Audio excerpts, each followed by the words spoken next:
Let's start this video with a question. How strong is Entai? Big Entai. How strong do you put Sabo, the Flame Emperor? Big Entai. Where do you have him as? Do you have him as Yonko level, top 5, top 10, top 20? Where do you have him? Put him in the comments before you start the video because I want you to cross-reference by the end of the video. It's the Bums with Expensive Tastes. I was going to say like, comment, share, subscribe. But do that also.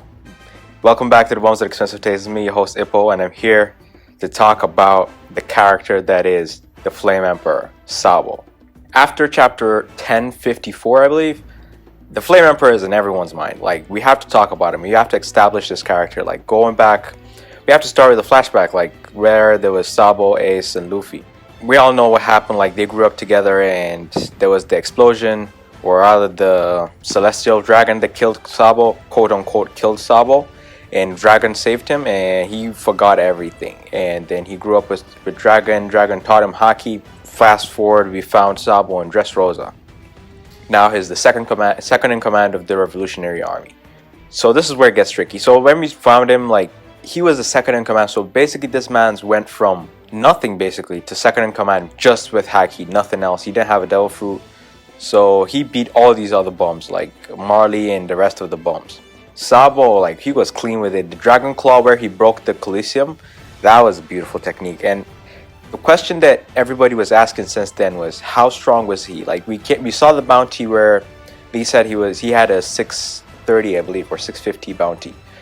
In reference then, like, Ace had 550. I'm not sure where to place Sabo at that point. Like, when we saw his bounty, I wasn't sure because, like, after we saw the rest of the commanders of Dragon, a lot of people thought Dragon has to be broken because if Sabo's bounty is 650 or whatever, right? And his other commanders they suck, for lack of better terms. Like, they did not look awesome. Sabo is phenomenal, or Dragon is head and shoulders above everyone in the verse. Because, like, there's no other reason for him to be the most wanted man on the planet. After Sabo got the devil fruit, he got the Mera Mera no Mi, and he trained on it. Not too long though. I think it was less than a month, and he went to Marijoa. And in Marijoa, that's where, spoilers, I mean, I don't know if I need to say it, but like, spoilers, like, this is where the manga spoilers are gonna start coming in heavy and fast. But if you want, I can timestamp it for like the spoiler and spoiler free section of the video. Anyway, so when he went to Marijoa, now we found out what happened in Marijoa. Mans fought and tangled with two admirals, Green Bull and Fujitora. I saw a lot of people that are saying they believe that Sabo was the one that soloed two admirals because the other guys are bums.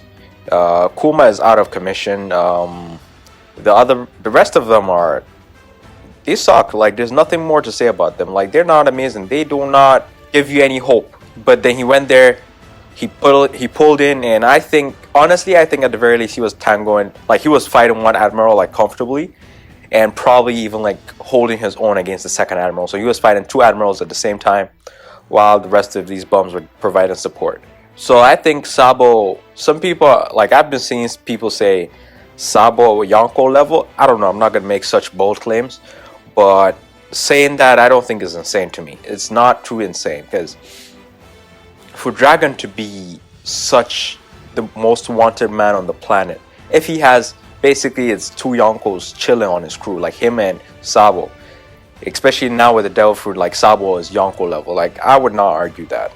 But we saw what Sabo did. He went there, he pulled in, and the question that is on everyone's mind, especially now that, like, Sabo is essentially the face of the revolutionary, will Dragon die before the end of the series? Is Sabo going to be the guy, like the way Whitebeard built his crew, and he was hoping that after Marijoa he dies or retires and Ace is gonna be the face and like captain of the Whitebeard pirates? Is that what secretly Dragon is hoping for? I don't think so, right? Because, like, we still haven't seen anything from him, and he's been built up for a long time. So, like, I don't think that's the case, but it offers that thought. Like, you have to think about that because now we've seen a lot more about Sabo, like, the world is hailing him as Big Entai. He is the Flame Emperor.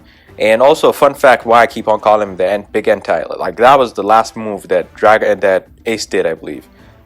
Unless I'm going insane, but like I think that was the last move that Ace did before he died. Flame Emperor. No, that's definitely the move he did. Flame Emperor, and which the Japanese of it is Entei. So thus Big Entei. Also, like the thing about Sabo is now Sabo has proper clout in the world government's eyes. Like his younger brother is Luffy, a Yonko, a bona fide Yonko, right? We don't know a lot about him. We don't know a lot about the Revolutionary Army, but like Sabo as an individual, he has clout. He has a lot of clout. Like he has the Meramaru no Mi, which is a Logia, one of the most powerful ones in the verse. So like, honestly, also I believe by endgame, Sabo is gonna be able to, his awakening is gonna be Blue Flame, not Blue Flame like Marco, but like Blue Flame. So like, it's gonna be harder than Akainu, or at the very least challenge Akainu. So I feel like that's gonna be a parallel that like Oda is gonna be working towards. Although he says it's gonna end the series in 3 years, but we know One Piece is not gonna end in 3 years. For me, currently, I think I have Sabo in my top 10 comfortably. Right, I have him probably slightly below the Yonkos. I think he can fight any Yonko and like give. Okay, not any Yonko, probably Shanks excluded, but like I think he can fight basically Kaido and Big Mom, any of them. And it's going to be a solid fight. It's not going to be like a low diff, mid diff. It's going to be an extreme diff. I don't know who's going to win, but like it's going to be one of those. Okay, Kaido is going to win, or Big Mom is going to win, but like it's going to be extreme diff. Nobody's going to walk out of that and be like, yo, that was a nice afternoon workout. No, it's going to be tough. So I have him comfortably in my top 10. I think an argument could be made that Sabo is above Admirals, and anyone that believes Admirals equals to Yonko might be wrong after the Sabo arc, unless you believe Big Entei is above everyone. But like the thing is, we have to wait to see what the end of the story has for Sabo. I believe Sabo is going to fight Akainu and also probably one of the Gorosei, if the Gorosei are actually fighters. But if not, then Akainu, I feel like it will be his main fight end of series. Anyway, this has been the Bums with Expensive Taste. Like, comment, share, subscribe. Bums out. Ooh, just remembered I forgot. Before I check out. Just remembered. Didn't even talk about his bounty.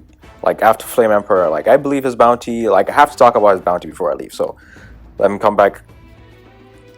I believe Sabo's bounty by the end of, or rather now that he has the Flame Emperor, his next bounty is gonna be out, and I'm gonna say they're still trying to hide him, but like he is the Flame Emperor. There's only so much they can hide, and he's gonna have a massive jump.